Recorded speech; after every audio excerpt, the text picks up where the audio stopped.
All right, I'm not sure why I'm doing this lecture. It's a lecture on mathematical economics. Economics interests me a little bit, and actually the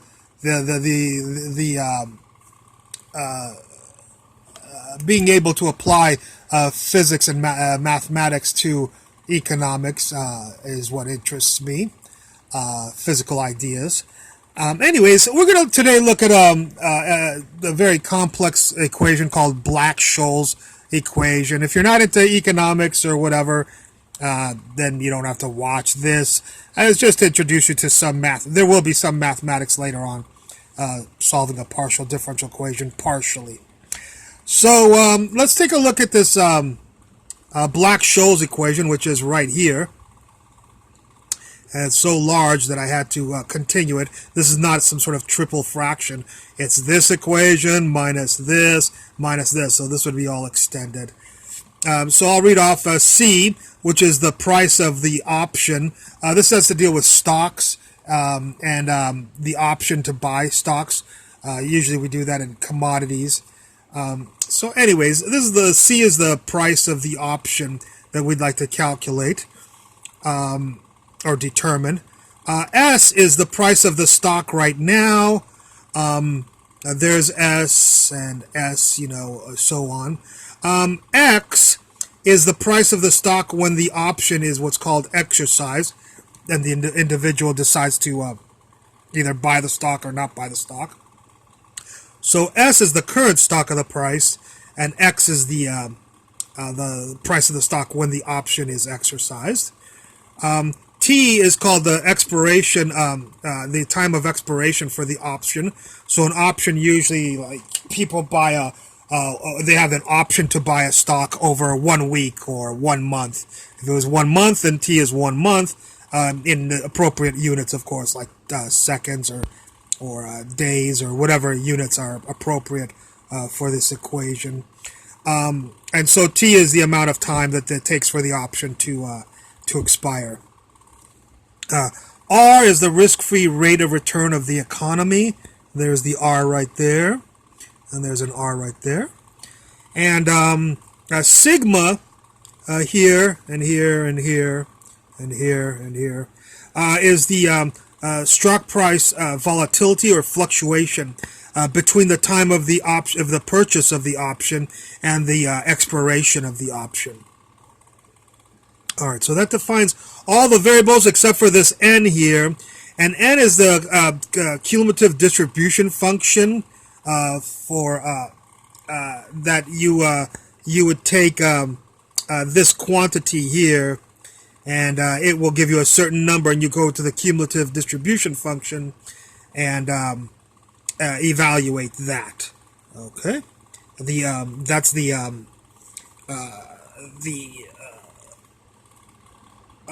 e to the minus x squared distribution function, whatever that is. Anyways, the normal z, the z cumulative distribution function. And here it is again. You'd have to take all of this minus this and plug it into the cumulative distribution function. It'll give you a number, and you can plug that in there. And when you do all of that work, you get the price of the option, how much you should charge for that specific option. All right. Let's take a look at how that equation, at least halfway at how the equations. We're not going to derive the entire equation, but or a formula solution. So this is the Black-Scholes equation that we need to solve. Where delta is equal to dv ds, and now I've used, I'm sorry, I switched over to v. V was c on the other page, so we'll just keep that in mind, that v is exactly is the same as c on the other page. Okay, so this really should say c equals blah blah blah blah blah blah, and we have all the delta and gamma and thetas, and we're going to plug those in there. So where there's a gamma, we'll put the second derivative of v with respect to s squared. And here's a theta, put it in negative dv dt, or actually partial v with respect to t. That's a partial differential equation. And then delta here, delta is dv ds.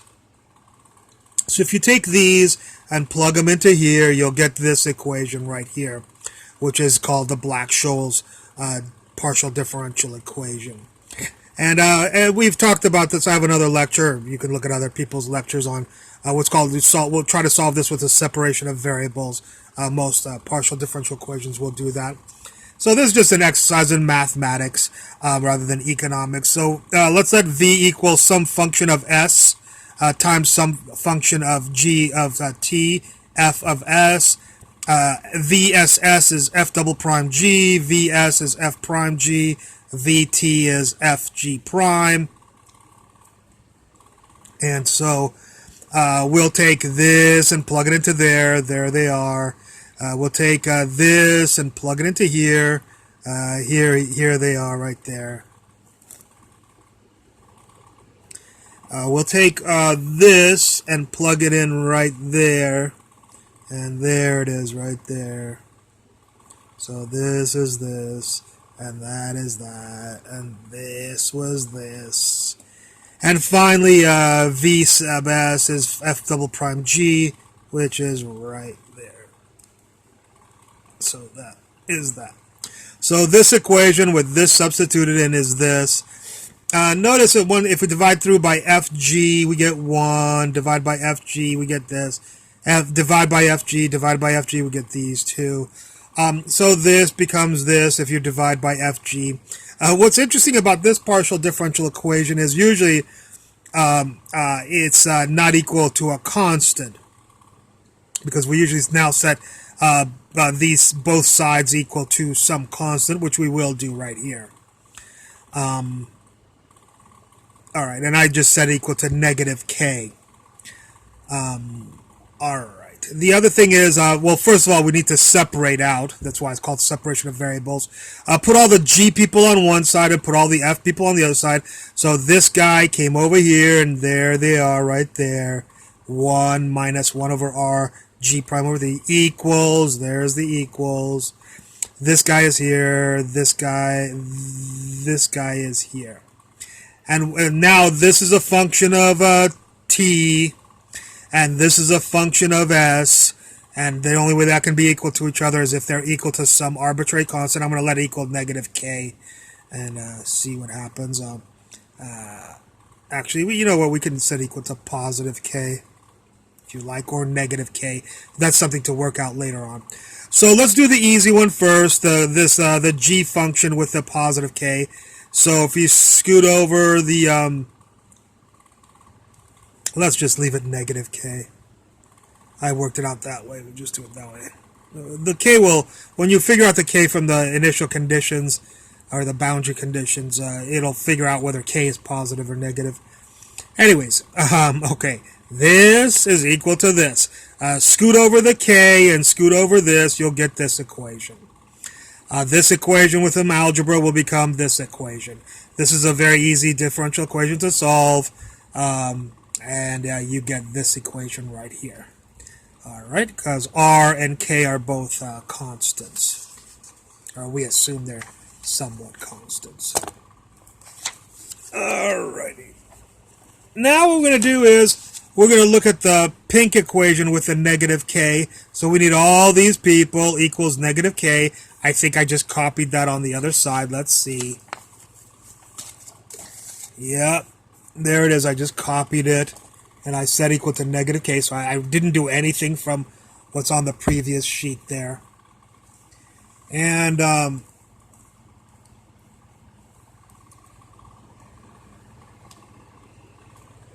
if we multiply through by f and swing over the k, and actually get rid of all this s squared, sigma squared, and 2r, divide that out, we'll get this differential equation.